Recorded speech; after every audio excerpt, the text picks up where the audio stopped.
继续为了关心喺在期嘅状况，屏东嘅林边同嘉东大家经提前无奈，喺居民阿边哥韩国职工嘅天数下，已经到一只阶段咧。屏东严重初起风，今年也报告也只嘅在后重建嘅进度，针对排水系统修复嘅工程，韩国听讲有居民咧讲讲向公所也算县政府会去买土方，估所嘅费用唔想去本人清黑嘅情形来做说明。不过韩国多嘅居民小讲，系咪又会有风采来，而能归讲又会不太水。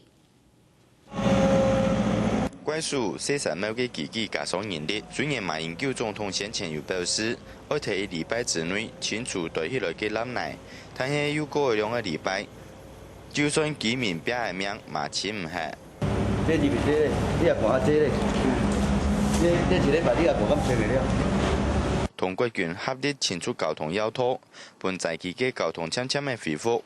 但係到一地2片生活進來，使本居民站起來，影響排水系統嘅修復工作。這個泥量非常多，今天好要拿掉，地主不讓人家拿掉，要拿掉，大家都說啊，陳鄉長要拿去賣土咯，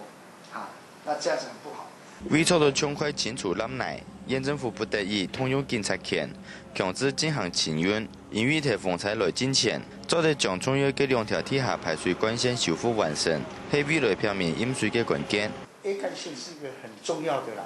你最末端的最重要的東西如果不通，那你這上面比較上游的 U 型管側溝通了，它還是被阻塞，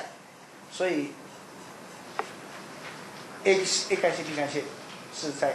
9月15號之前要通。屏東縣政府議聽地下排水管9月15號會通，也就會講工程必須要喺14號完工，而且風災季節還冇結束，林邊、嘉東等鄉鎮提前下陷嘅狀態，縣政府嘛積極調動發通式嘅儲水機，特別將會籌劃測存嘅演練，來避免88水災嘅災情再一擺發生。客家新聞潘成旺屏東報道。